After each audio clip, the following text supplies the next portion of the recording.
One of the things that I talk about in some of my videos, certainly, and it would make sense, I hope, is contrast. And the reason being, of course, is because I go elsewhere.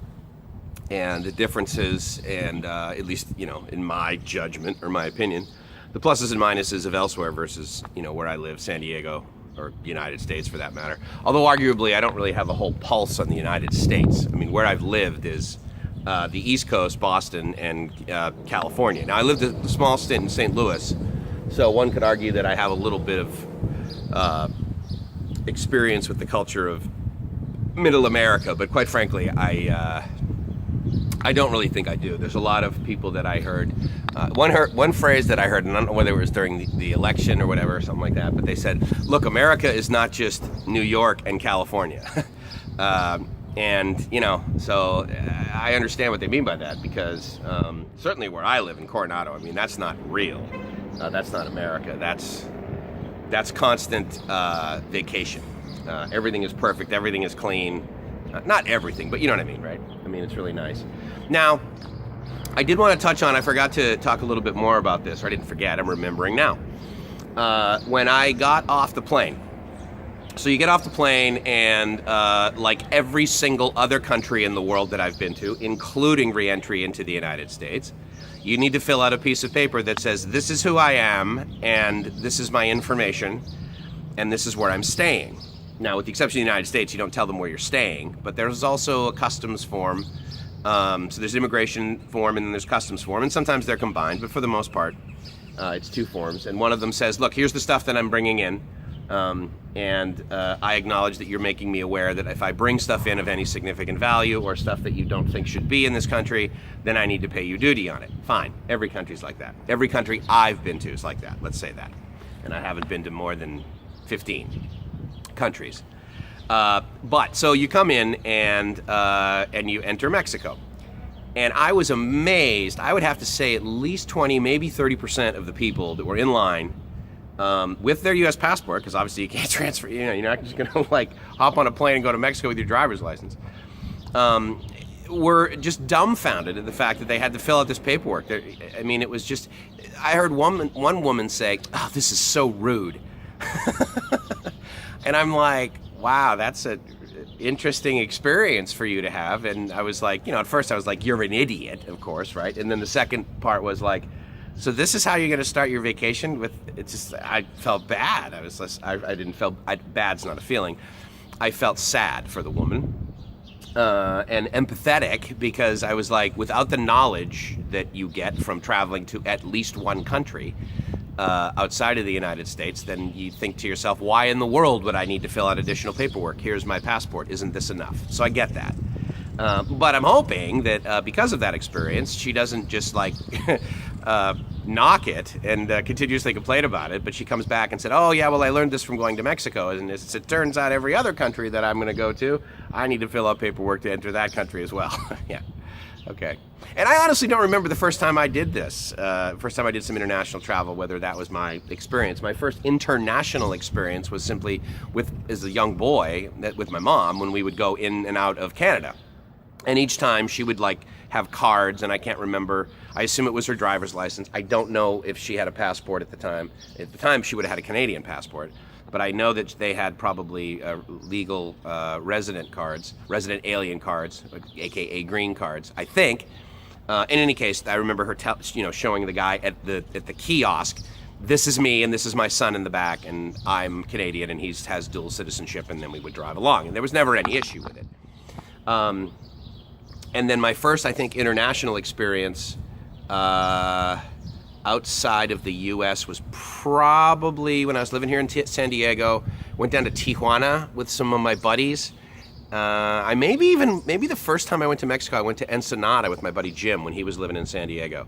And he had work to do in Ensenada. And so I think I cruised down there and stayed at a hotel with him like 1 or 2 nights. And, we went out and had drinks and dinner and stuff at night. Oh, there's another little dog. But at the time, it was one of those deals where you can go in and out of Mexico with a driver's license. And to be fair, it wasn't until recently that you couldn't do that. It was very common to just be able to walk into Mexico with no ID. and then walk back and enter the United States with a driver's license up until, I think like maybe even recently as 2 years ago, you could do it that way. So anyway, it was an interesting experience watching these people that, just simply, sadly, were ignorant and had no knowledge and were surprised by the contrast that, you're telling me it's going to take me more effort to enter Mexico than it will for me to go from Nebraska to Arkansas or whatever. It's all what you're used to, right? And I can tell you right now, if all of a sudden I went into Thailand and they said, oh yeah, you need to give us 1,000 baht to enter, I'd be like, hey, I traveled enough where I'd be like, okay, whatever. What am I going to do? Not pay you? It's kind of like driving around and looking for a good price on gasoline. It's like, wait, no, there's no way I'm paying, this. I'm going to go to the next gas station and use fuel to get there to save X amount of cents per gallon. I don't do that. Maybe you do. I don't get joy out of doing that, so I don't bother. But anyway, so it was an interesting contrast to watch the folks come in, and naturally, I'm curious what your sort of contrasts are. So feel free to leave it in the comments. But my summary is entering Cabo San Lucas, or San Jose del Cabo Airport, literally was no more difficult than basically coming into Phoenix.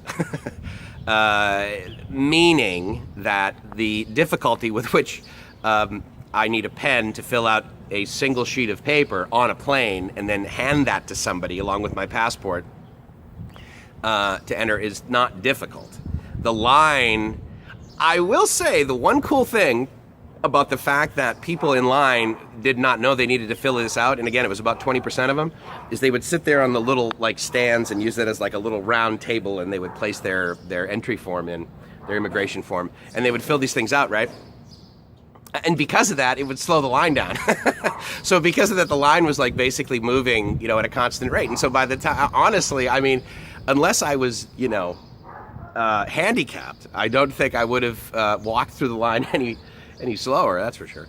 But I certainly wouldn't have ran through it. And my point is that it was simple, easy, non-disruptive, very acceptable to enter Mexico. And as part of that, you get a 180-day visa. You don't have to pay for it, and that's pretty cool. Now my passport is only good for it's only good through September. So basically, it's good for another 90 days. And so I have a 180-day visa good on a passport that's only good for 90 days. So obviously it's only good for 90 days. Now that said, it's a visa that I got to come in here and be where I am right now. And I need to surrender that upon exiting. And so basically that's it. So the next time I come into Mexico, I will be granted another visa. Or if I come in by air, if I come in by land and I walk across, I believe I get like maybe 30 days. I can't remember. If I pay, I think it's $20 if when I walk in, if I go into TJ, then I get a 180-day visa, multiple entry visa that I can use when I walk across. So there you go. So just a little bit of contrast. And I hope wherever you're watching this, I truly hope you're safe and happy. And I hope whether it's San Jose del Cabo or whatever environment you're in or any place that you vacation, you're living the dream. Because in my experience, if I'm not living the dream, I'm doing it wrong. And I can tell you that I was quote unquote doing it wrong in Coronado when basically for no money on a Southwest Airlines flight, I got to come to this great weather and relax and be warm. So I'm pretty pleased. Ciao.